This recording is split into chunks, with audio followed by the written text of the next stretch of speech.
NCERT science class 6 electricity and circuits module 2। Hello friends, हमने पिछले module में electricity के बारे में बताया था कि हमें इलेक्ट्रिसिटी कहाँ कहाँ यूज़ करते हैं। हमने इलेक्ट्रिक सेल को डिटेल में पढ़ा था और उसके एडवांटेजेस बताए थे। चलिए आज हम एक नया टॉपिक करते हैं। आज हम एक इलेक्ट्रिक बल्ब या टॉर्च बल्ब को अंदर के भागों को स्टडी करते हैं। एक टॉर्च को लीजिए और इसके बल्ब को टीचर या पेरेंट्स की हेल्प से बाहर निकालिए। आपने क्या बाहर निकाला? टॉर्च बल्ब को। इसको ध्यान से देखिए। आप क्या देखेंगे? एक टॉर्च बल्ब का आउटर केस जो होता है वो किसका बना होता है? ग्लास का बना होता है। और ये ग्लास केस किससे फिक्स्ड होता है? एक मेटेलिक बेस पर फिक्स्ड होता है। यानी कि बल्ब के अंदर नीचे मेटेलिक बेस होता है और ऊपर ग्लास का एक आउटर केस होता है। बल्ब के बीचों बीच एक बहुत ही पतला तार होता है, बहुत ही पतला वायर होता है, जिसे हम फिलामेंट कहते हैं। क्या कहते हैं हम इसे फिलामेंट कहते हैं। यह फिलामेंट टंगस्टन का बना होता है और ये टंगस्टन फिलामेंट दो मोटे तारों के बीच में फिक्स्ड होता है। ये दोनों मोटे तार टंगस्टन फिलामेंट को सपोर्ट प्रदान करते हैं। इन दो मोटे तारों में से एक मोटा तार बल्ब के बेस पर जो मेटल केस है उसके बीचों बीच कनेक्टेड होता है और दूसरा मोटा तार मेटल केस के बेस पर जो मेटल टिप है उससे कनेक्टेड होता है। नीचे दिए चित्र को, फिगर को ध्यान से देखिए। आप देखेंगे ये दो मोटे तार, देखा आपने दो मोटे तार को? उसमें एक मोटा तार कहाँ जा रहा है? ये बल्ब के बेस पर जो मेटल केस है उसके बीचों बीच कनेक्टेड होता है और दूसरा मोटा तार मेटल केस के बेस पर जो मेटल टिप है उससे कनेक्टेड होता है। बेस पर जो मेटल केस है और मेटल केस के बेस पर जो मेटल टिप है, ये बल्ब के टर्मिनल्स है। ये बल्ब के क्या है? टर्मिनल्स है। ये दो टर्मिनल को हम इस तरह फिक्स करते हैं कि ये एक दूसरे को टच या छुए नहीं। जब इलेक्ट्रिक करंट को बल्ब के फिलामेंट में से पास करते हैं तो फिलामेंट एकदम गर्म हो जाता है और लाइट एमिट करना शुरू करता है। देखा आपने कि इलेक्ट्रिक बल्ब या इलेक्ट्रिक टॉर्च का बल्ब जो होता है वो कैसे काम करता है। चलिए इलेक्ट्रिक बल्ब को हम एक बार और रिवाइज कर लेते हैं। एन इलेक्ट्रिक बल्ब और a torch bulb has an outer case made up of glass that is fixed on a metallic base. When we look at the internal structure of a bulb, it consists of a tiny thin wire called a filament. What is the filament made up of? The filament is made up of tungsten and is fixed to two thick wires that provide support to it. One of these thick wires is connected to the metal case at the base of the bulb. The other thick wire is connected to the metal tip at the center of the base. What acts as terminals of the bulb? Right, the metal tip at the center of the base and the metal casing at its lower end acts as the terminals of the bulb. These two terminals of the bulb are fixed in such a way that they do not touch each other. What happens when an electric current is passed through the filament of the bulb? When an electric current is passed through the filament of the bulb, the filament becomes hot and emits light. तो friends, आपने electric bulb की detail study करी है। चलिए कुछ activity करते हैं हम। To light up a bulb with an electric cell, हम इलेक्ट्रिक सेल की मदद से बल्ब को लाइट करते हैं, बल्ब को जलाते हैं। इसके लिए हमें क्या जरूरत है? हमें जरूरत है 2 प्लास्टिक कोटेड कॉपर वायर्स की, एक इलेक्ट्रिक सेल की, एक बल्ब की और एक इंसुलेटेड प्लास्टिक कोटिंग टेप की। हम क्या करते हैं, 2 प्लास्टिक कोटेड कॉपर वायर्स को लेते हैं, टीचर की या पेरेंट की हेल्प लेकर कॉपर वायर के जो एंड्स होते हैं उसमें से प्लास्टिक कोटिंग को हटाते हैं।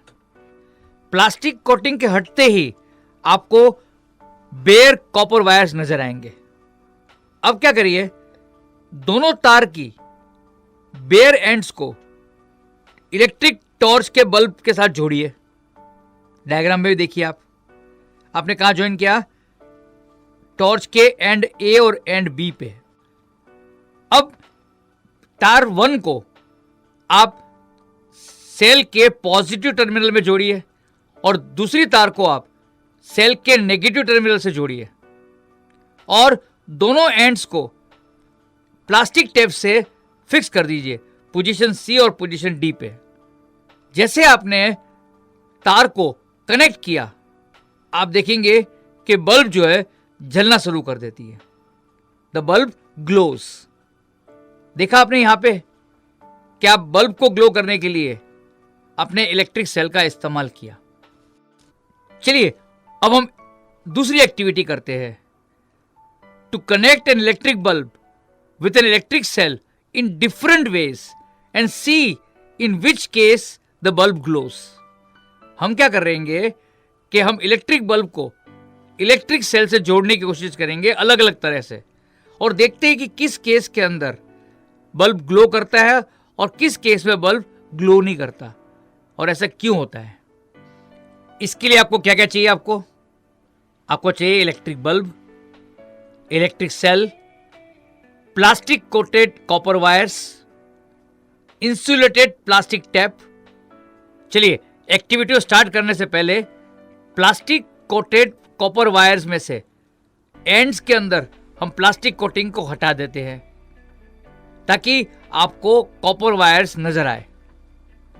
अब हम इलेक्ट्रिक बल्ब को इलेक्ट्रिक सेल के साथ अलग अलग 6 डिफरेंट वेज में जोड़ते हैं और देखते हैं कि बल्ब ग्लो करता है या नहीं।